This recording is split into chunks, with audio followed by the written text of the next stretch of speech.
Nous avons retracé avec ses proches l'histoire de Djaneli Imbula, footballeur ambitieux qui tend à peine sa vie d'adolescent réservé, sans oublier d'où il vient. Je joue pour toute ma famille, lui, pour moi, pour mon club.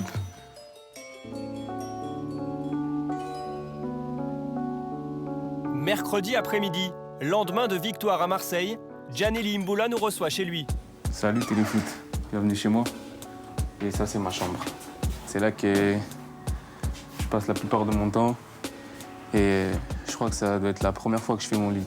Comme la plupart des jeunes de son âge, c'est derrière sa console de jeux vidéo qu'il passera la majorité de son mercredi après-midi. C'est comme ça que je joue. C'est comme tu es sur le terrain, non? Et je défonce les gens. C'est pas compliqué.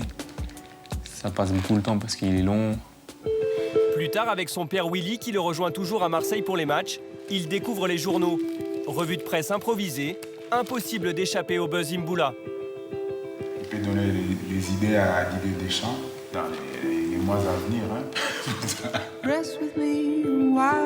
Non, moi je pense que c'est trop tôt. Après, voilà, ce qui va arriver doit arriver et je suis pas pressé. Alors, qui se cache derrière ce joueur aux portes de l'équipe de France? Pour cela, nous sommes retournés là où tout a commencé, là où vit encore sa famille, à Argenteuil, en banlieue parisienne. Star du quartier à 4 ans et demi à peine, Imbula n'atteint pas l'âge légal de 6 ans et joue en club sous une fausse licence, à l'US Argenteuil, avant de rejoindre le Racing Club de France. Dès qu'on arrivait, on descendait là-bas. Déjà, Djaneli était tout entre mes deux épaules, sous mon cou. Donc les parents, ils étaient contents. Regardez, il est arrivé. Le monsieur m'a dit, vous savez, si je viens ici, c'est juste pour votre fils, hein, pas pour mon fils.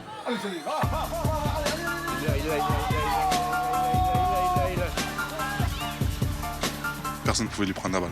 C'était facile pour lui. Et quand il avait la balle, il montrait de quoi il était capable. Après, si tu pouvais faire mieux que lui, fallait essayer. Surdoué, il tape dans l'œil du Paris Saint-Germain, le club qu'il supporte à l'époque. Mais l'aventure ne dure qu'une saison. Djaneli a 13 ans. Quand j'étais jeune, je l'avais mal pris, je me rappelle, mais c'est pas un échec là où, à l'heure d'aujourd'hui, je les prends pas comme un échec. Une expérience qui va lui changer la vie et lui apprendre la discipline.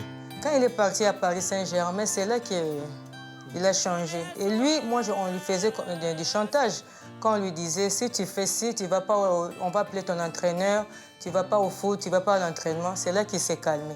Quand il était encore jeune, Djaneli tapait tout le monde à son école. Il y avait plusieurs parents de quartier qui disaient que oui, ne jouez pas avec lui, s'il est fou, c'est un enfant qui sera bandit. Il a une très grosse envie de réussir. Je crois que c'est un garçon qui est très très déterminé, qui doute très peu. Il est conscient de ses qualités, il sait où il veut aller. Je me souviens d'une anecdote où il avait été puni scolairement. Et pour le punir sportivement, dans le jeu que j'avais fait en fin de séance, je l'avais mis arrière-gauche. Et au poste d'arrière-gauche, sur la première séquence de jeu, il n'avait rien fait.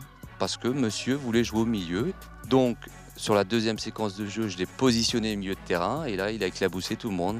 Je me suis dit, mais qui c'est ce joueur? Pour qui il se prend? Surtout un joueur de caractère. Et il le montre tous les jours au vestiaire. Parce qu'un jeune joueur qui arrive dans notre groupe, il y a pas mal de chambreurs, entre guillemets. Et de suite, il a affirmé son caractère. Un caractère qui le pousse à rejeter toutes les comparaisons. Vieira, Diaby, Pogba, Imbula ne se comparent pas. Eux, c'est eux, moi, c'est moi. Je peux dire que j'aime bien Pogba, j'aime bien lui, mais c'est pas mon idole. Je veux pas qu'on dise Djaneli, son idole, c'est lui. Non, moi, c'est pas comme ça. J'aimerais que tu nous parles de ce numéro qui est particulier pour toi. Numéro 25, c'est la date de naissance de mon grand frère. Son frère aîné Olivier, disparu trop tôt. Il aimait beaucoup. C'est la preuve que... D'ailleurs, la preuve avec son numéro de maillot, numéro 25. Voilà. C'est là qui représente plus mon frère pour moi. Fierté des siens, respecté par les autres, Djaneli Imbula ne cesse d'impressionner son monde. Officiellement français depuis février dernier, titulaire et décisif à Marseille, il n'en faudrait pas beaucoup plus pour que le jeune milieu d'origine congolaise ne fasse aussi tourner la tête du sélectionneur des Bleus.